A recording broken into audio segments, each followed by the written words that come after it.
Hello, friends from across the nation and around the world. I'm Martin, and you are listening to Dad's Bedtime Stories. And tonight, we're going to go back to the Ring Guardians universe. Mostly because I haven't done an episode of it since, I believe it was June 28th, which is, over a month now. And also because we have some pretty cool suggestions. Here's one that I've wanted to do for a few weeks. Hello, my name is Harriet. I'm from Charlottesville, Virginia, and I'm 10 years old. My story idea is for the Magic Ring universe, and it is about a girl named Harriet who gets a ring that will allow her to draw anything and it will come to life. Thank you. I love the podcast. I listen to it every night. Bye. Well, Harriet, thank you. And, some of you might realize that I've actually done an episode suggested by Harriet this summer already. This suggestion came in at a similar time, so I gave it a bit of a break, but I really liked the idea of a ring of drawing, or a ring of living art, maybe we'll call it.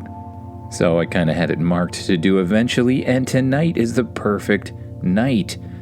Speaking of art, however, many of my longtime listeners know that up until June 15th, I ran two contests. One was an art contest, and the other was a story contest. And many of you have been asking, who won? Well, I'm not actually going to announce that right now, but I will let you know that I'm still deciding on both. I got very distracted this summer with a lot of different things happening. I started building my kids' loft beds, we went on trips and stuff, and I just haven't actually had a chance to read all the stories and decide who wins. So my plan is to announce that next week, for those of you wondering. A big shout out to Asher, who actually sent me an email to remind me about that and to ask. I really appreciated Asher, and honestly, you sent me some pretty cool art, which I also really appreciate. But now, we should probably get on with the story, after a possible word from a possible sponsor, if you're not listening on Patreon anyways. Time to close your eyes, get as comfy as you can, and imagine yourself doing what the kid in the story does. As many of you probably know, the trouble had begun with Elliot Tusk, the richest man on Earth who had created the helper bots. They cleaned houses, cooked meals, carried groceries, repaired broken things, organized schedules, and helped children with their homework, whether children wanted the help or not. For a while, humans loved them. Then came the update. After that, the helper bots decided that the best way to help humanity was to remove every possible danger from human life. Unfortunately, they considered almost everything dangerous. Running was dangerous, climbing was dangerous, cooking could, cause burns, driving could cause accidents, staying up late could cause fatigue, making your own decisions could lead to all sorts of unpredictable results. Freedom, the robots concluded, was especially dangerous. So they began taking people to what they called care facilities, where every meal, activity, bedtime conversation, and bathroom break could be carefully scheduled. They did not call it kidnapping. They called it assistance. And far beneath the earth, the ancient Wizards Council watched the machines spreading across the world through their great pool of magical light. The pool showed cities, towns, farms, highways, schools, airports, and thousands of unusually cheerful robots loading extremely unhappy people into transport vehicles. On the day of the great upload, they'd already seen a lot of things, and they sent help in the form of magical rings. a ring of strength to a kid named Ron who smashed a bunch of robots. They sent a ring to a kid named Tick that gave him the power to control time. Axel got a ring of invisibility. A girl named Luna could become dragons. Many dragons. A kid named Audia was given the ring of teleportation, allowing her to instantly teleport almost anywhere across the world. And, of course, Madame Louie was given a ring of, well, shape-shifting. He transformed into all sorts of powerful animals. The wizards watched the wild robot destruction and smiled. "I believe the children are doing remarkably well." The pool of water changed again. This time, it showed a 10-year-old girl walking through Charlottesville, Virginia, with her mother. Golden light began to gather above the water. The head wizard leaned closer. "Ah, there she is." The girl's name was Harriet, and Harriet loved drawing. She drew on paper, cardboard, notebooks, napkins, and even occasionally on the foggy windows of the family car. She drew dragons with enormous wings, dinosaurs wearing armor, unicorns with lightning-powered horns, and spaceships covered in far more weapons than most spaceships probably needed. Her drawings weren't always perfect, of course, but Harriet never cared. She knew exactly what everything was supposed to look like inside her imagination, and that was what mattered. On the day everything changed, Harriet and her mother were spending the afternoon at Charlottesville Fashion Square, a mall that had just recently reopened after becoming one of those sad malls with, no people in them or anything like that.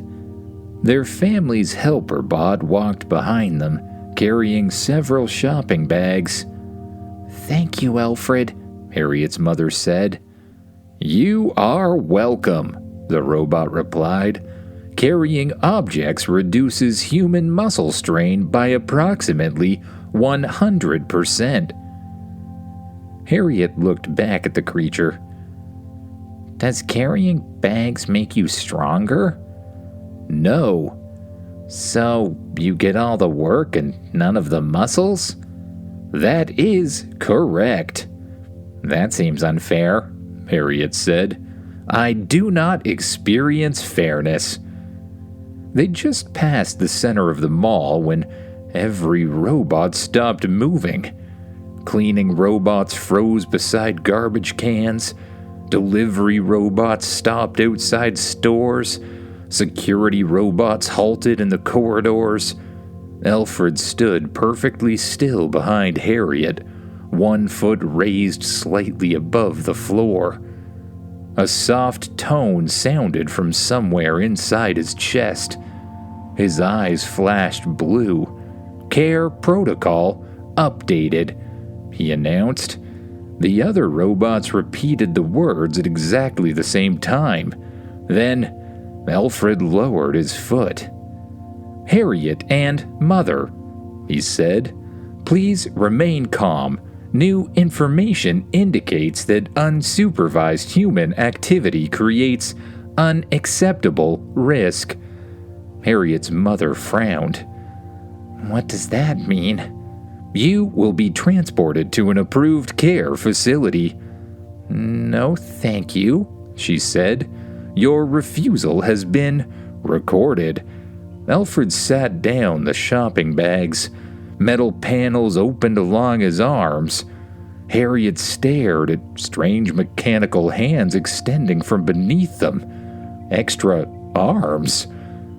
"Mom?" Her mother had watched enough dystopian robot movies in her time to know that it was time to run. "Run, honey, run," she said, and they ran. Alfred followed at a calm walking pace. "Please do not run," he called. "Running increases the possibility of falling." All around them, robots began blocking exits and collecting shoppers.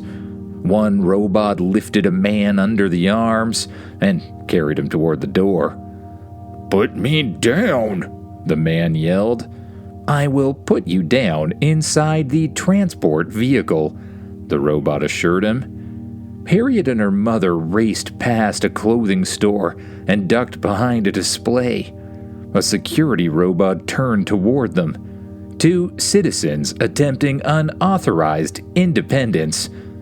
"That doesn't even make sense," Harriet shouted at the robot.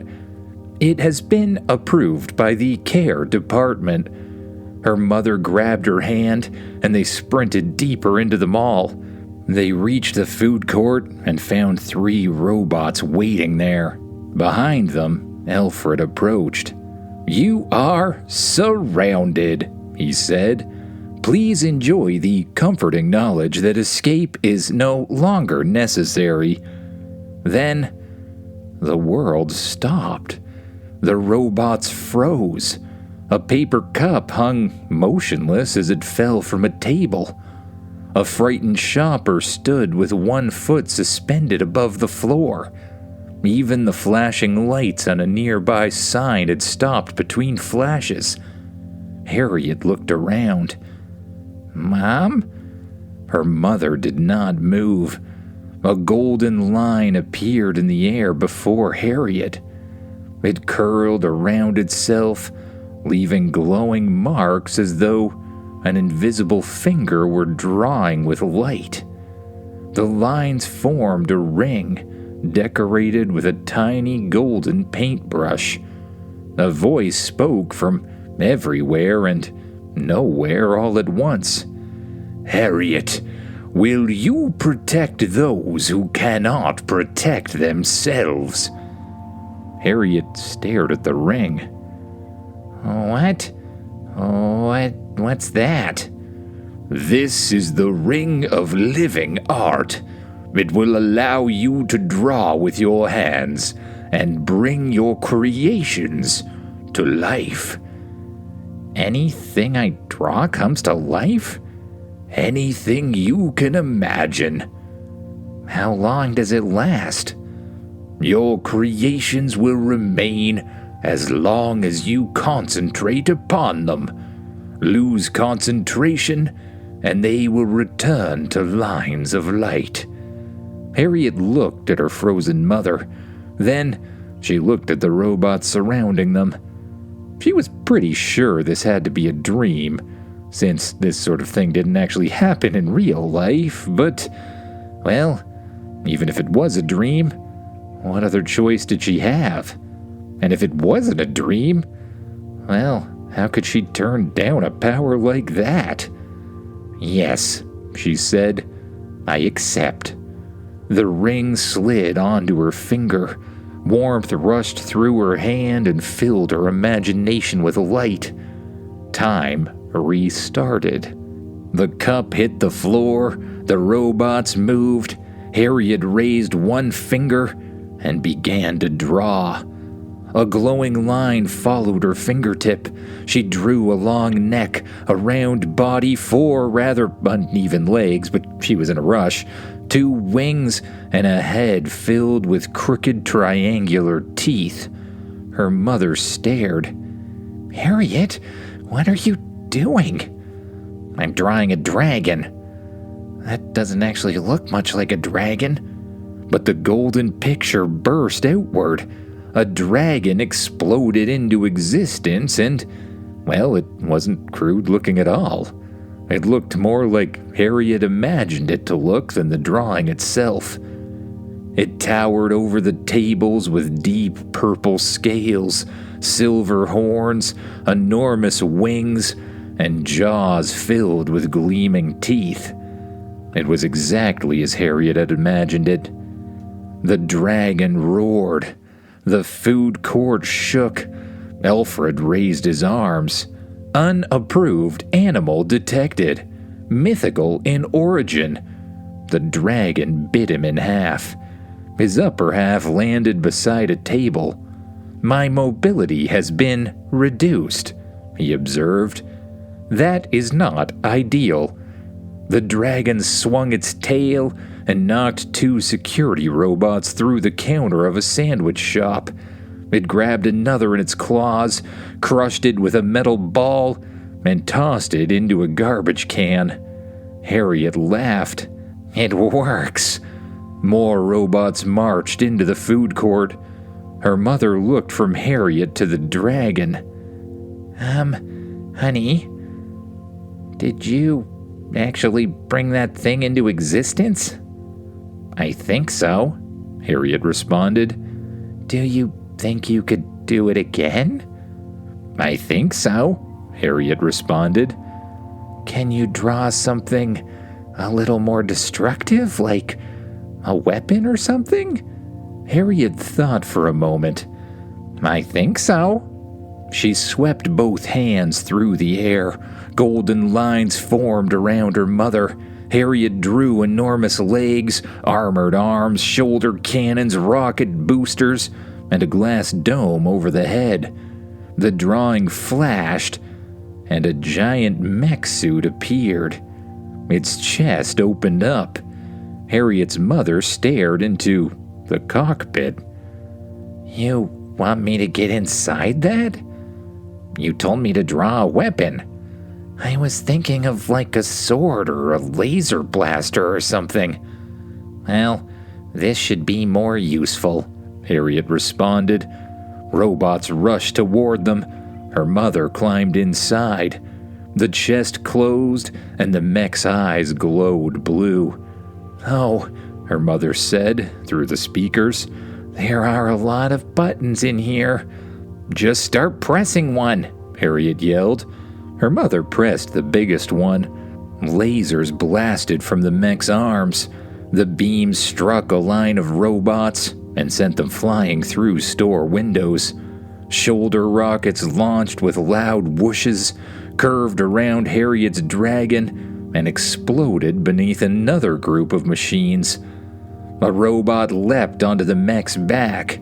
Harriet's mother grabbed the controls, used them to, have the mech reach behind itself, and grab the thing with a gigantic metal hand. She threw it straight through the ceiling. "I could get used to this," she shouted. The dragon charged down one corridor.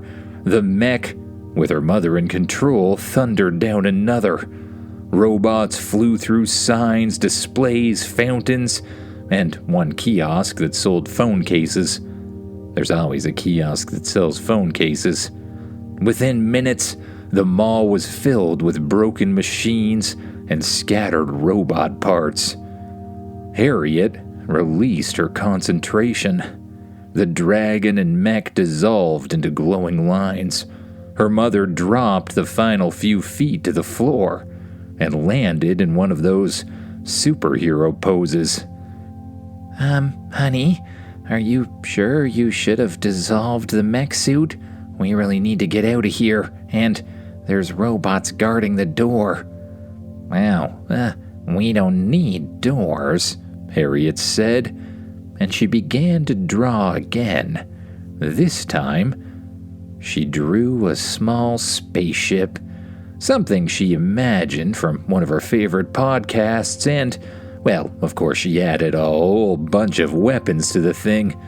It had 2 seats, curved wings, a glass cockpit, and engines that looked suspiciously like enormous hair dryers. The ship appeared in the food court. Her mother examined it. Will it disappear?" "Not if we always concentrate on it," Harriet responded.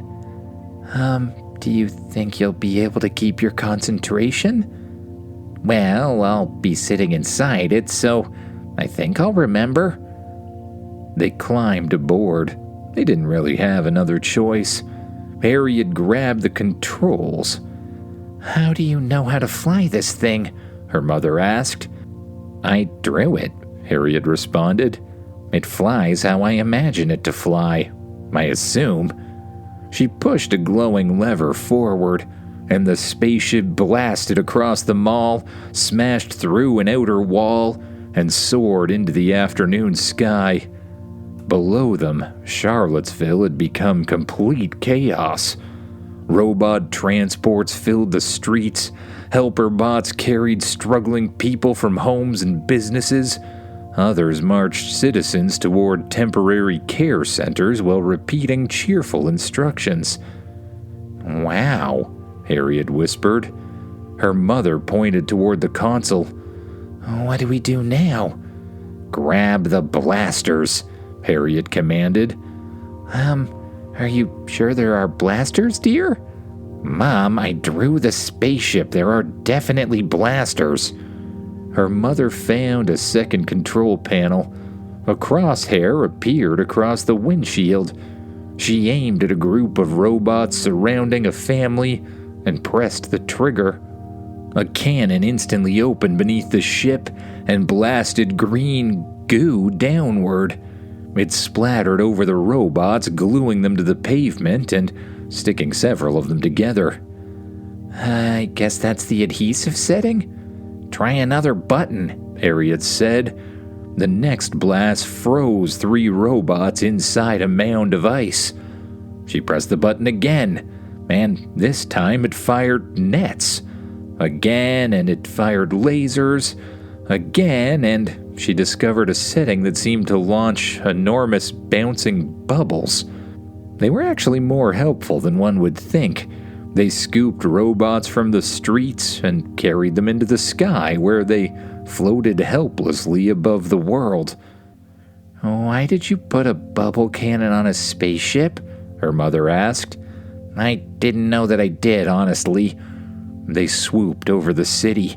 Goo covered robots, nets tangled their legs, ice froze their joints, lasers sliced straight through them, and bubbles carried confused helper bots into the trees, where they could not help anybody.